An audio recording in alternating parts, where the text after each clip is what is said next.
Hello my dear students. So today I will start the chapter Inheritance and Variation. Okay.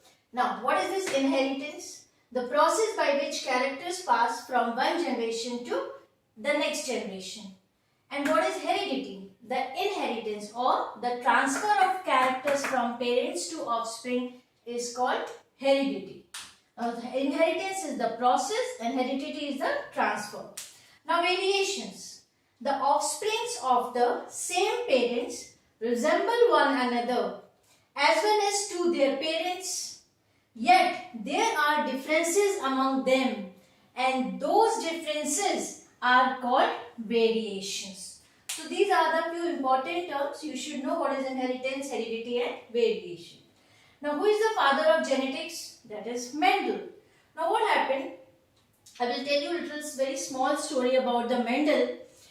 He was the first one to say that characters are transmitted from one generation to the next through factors. Okay, one term he used, that is through factors. And nowadays, we call that same factor, that is a gene. So what is this gene? Gene is the segment of the DNA. Okay, so Mendel, he began his famous experiment, that is hybridization experiment on garden pea in 1856, and he published his work, whatever the experiment he did, in the journal Annual Proceedings of Natural History Society in 1866. But no one noticed and he died. And he was died as an unrecognized scientist. Then later on in 1900, Correns, another scientist, this one, based on Mendel's findings, he postulated 3 laws, and that are known as the Mendel's laws of inheritance. So whatever the work Mendel did in 1856, but nobody recognized, later on this Correns gave the 3 laws, Mendel's laws of inheritance, on the basis of the experiment, findings, conclusions of the Mendel only. Okay. Now we will study about the detail of Mendel's laws. What are those laws and why he chose, that is, garden pea plant. Okay. Now why Mendel selected pea plant for his experiments. Okay. Now what is the reason? Here, because it is an annual plant. Okay, because the whole life cycle of the pea plant is finished within 3 to 4 months. तो एक साल में Mendel can grow how many? 3 to 4 months for a single life cycle of the pea plant. So 3 generations, 3 times he can grow the pea plant and he can perform the experiments. So that is an annual plant. Now second, it is a small herbaceous plant and produce many seeds. This is also the very important reason that he chose the pea plant. Self-pollinating characteristic of the pea plant, and there are many contrasting traits. And there were no intermediate characters in the case of pea plant. What is the botanical name of the pea plant? That is the Pisum sativum. Okay. So that is the botanical name. So these are the reasons why he chose pea plant, and actually this is the main reason for the success also. That's why he got whatever the findings, conclusions, important things related to the genetics. Those are only based upon the experiment what he did on the pea plant. Now later on that Mendel, he got the 7 characters he used. Mendel's 7 pairs of contrasting trait of the pea. See, I have written here. These are the characters. This one is a dominant. This is the recessive character. Now, first, what is dominant and recessive? I am using these terms here. Dominant means the character which can express themselves in the offspring. That is the dominant character. Recessive one which will not express in the offspring. So that is the recessive character. So there are 7 contrasting traits. Now, what are those? In the case of the height of the plant, tall and dwarf. Okay, so tall is the dominant character and dwarf is the recessive character. And one more thing, whenever we denote this tall and the dwarf, a dominant and recessive character, for the dominant we always write in capital, that is capital T. I have written here a draw of small t. Recessive characters always with a small letter. Now seed color, yellow and green. Yellow is the dominant character, green is the recessive character. Then seed shape, round seeds, wrinkled seeds. Round seed is the dominant and wrinkled seed is the recessive character.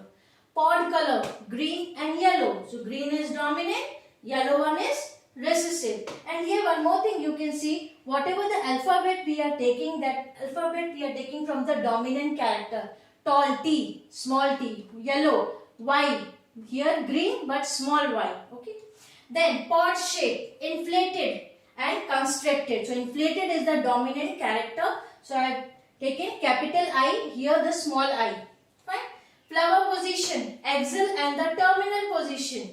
Then flower color, purple and white. So these are the 7 contrasting traits or the characters which the Mendel used for his studies, for his experiment to give the conclusion. And later on this Correns, he gave these 3 laws. So what are those? Mendel's laws of inheritance. So those are the 3 laws. Okay, now we will study about the Mendel's laws of inheritance. Now the first law is law of dominance. Now what is this law of dominance? As earlier I told that dominance is the character which express and recessive is the character which suppress in the offspring. Okay.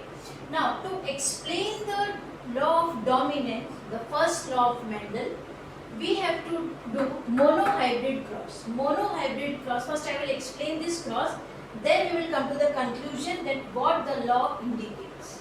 Now monohybrid cross means when we take the single character.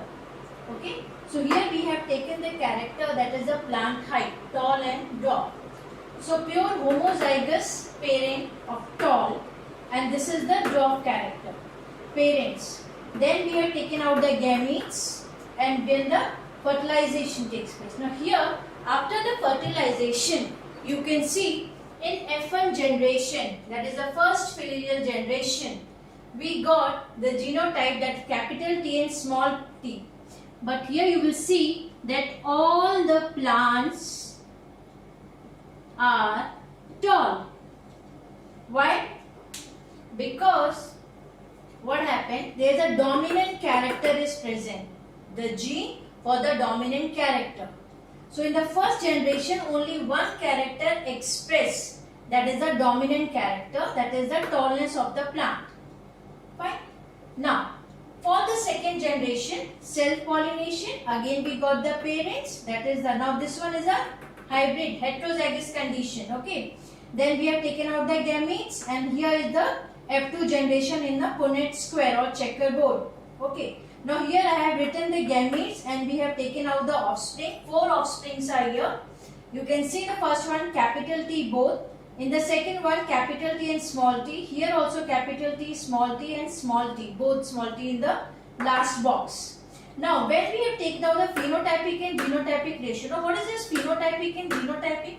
Phenotypic ratio or phenotypic character. What is that? That we can see with our naked eye. Okay. Morphologically we can see. Genotype is the genetic constitution of that particular offspring. Now, here we can see as in these 3, 1, 2 and 3. These 3 they have the capital T in all 3 offsprings. This shows that these 3 plants are tall. Okay. And in the last one they have both the small one, small t. And this plant is recessive. So here the phenotypic ratio means morphologically with our naked eye we can see that 3 plants are tall and 1 is dwarf. So phenotypic ratio is 3:1. Okay. And genotypic ratio, now this one is a pure tall, this one is a pure dwarf and these are the hybrid tall.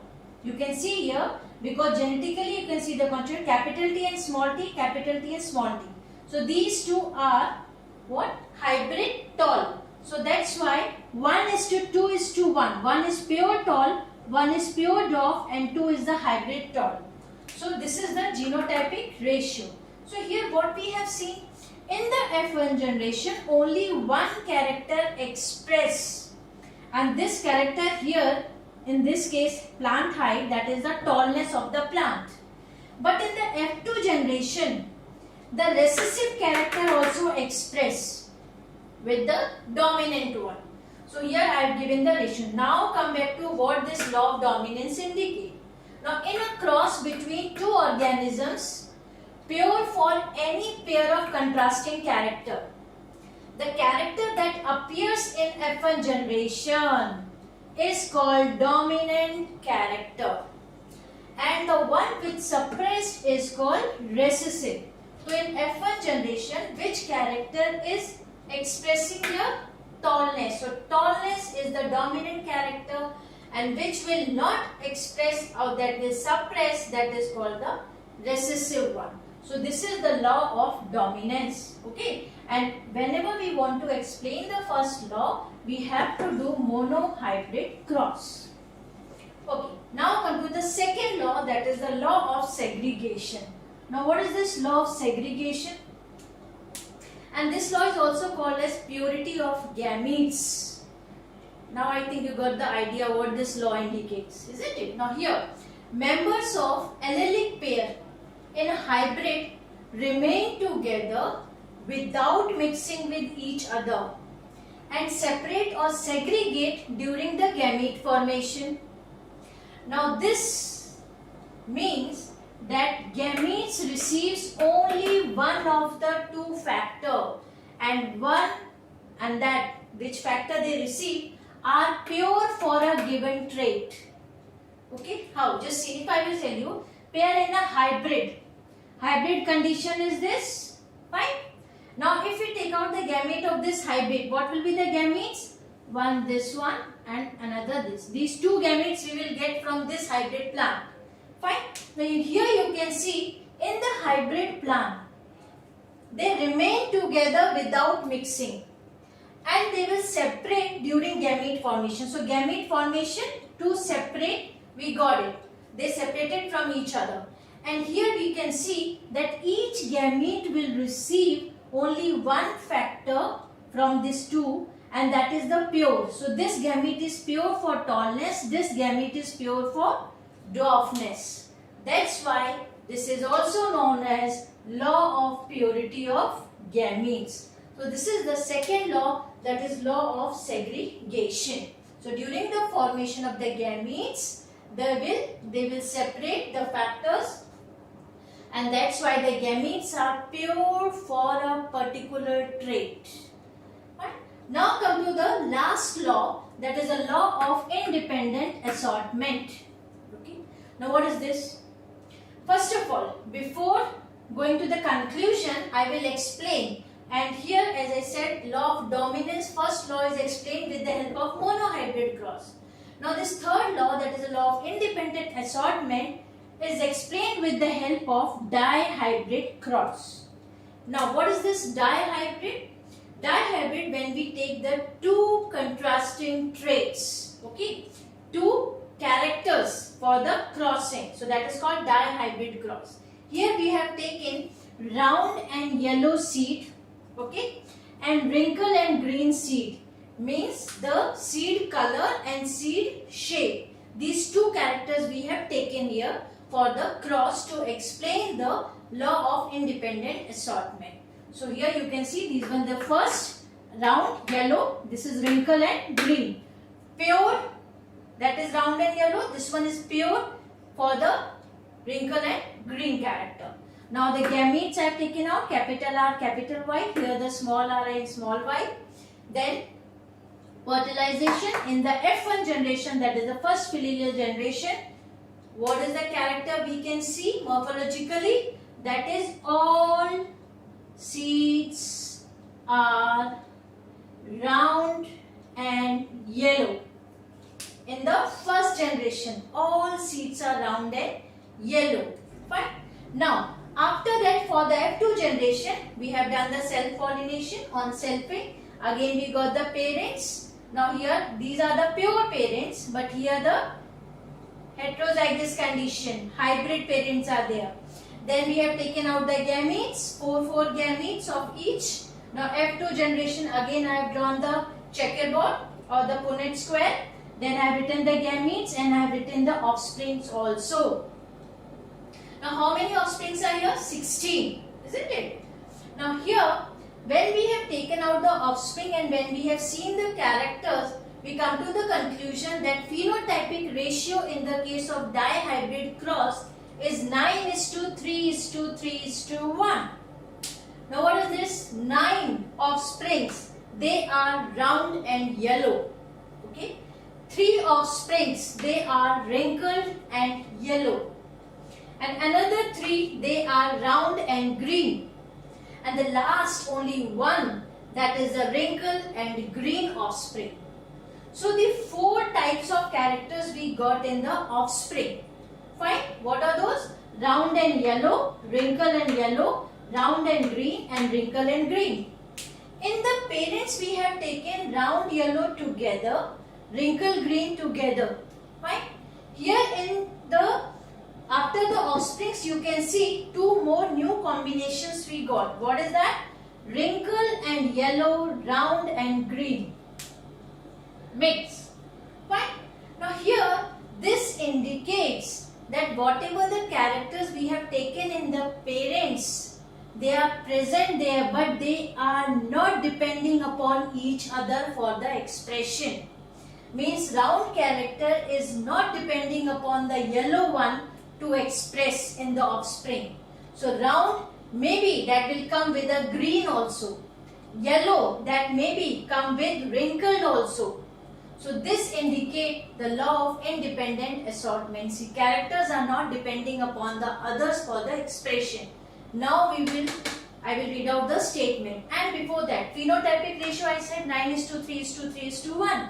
Now what is the genotypic ratio? Because there are number of offsprings are there, number of varieties, heterozygous condition is there. Here you can see 1:2:2:4:1, 2:1:2:1. This is the genotypic ratio. Now, what is this law? When the 2 homozygous parents differing in 2 pairs of contrasting traits, 2 homozygous parents, 2 different contrasting traits, round and yellow, wrinkle and green, the inheritance of one pair is independent of the other. So here, because we are getting the different combinations also, and these traits or the characters are not depending upon the other for the expression. They can express with other character also. So this is the law of independent assortment. Always, whenever you want to explain the law of dominance or this law of dominance always with a monohybrid cross and law of independent assortment with the dihybrid cross. These are very important, very basic things of all the genetics. This is the Mendel's laws of inheritance. Thank you, and just have a look of this.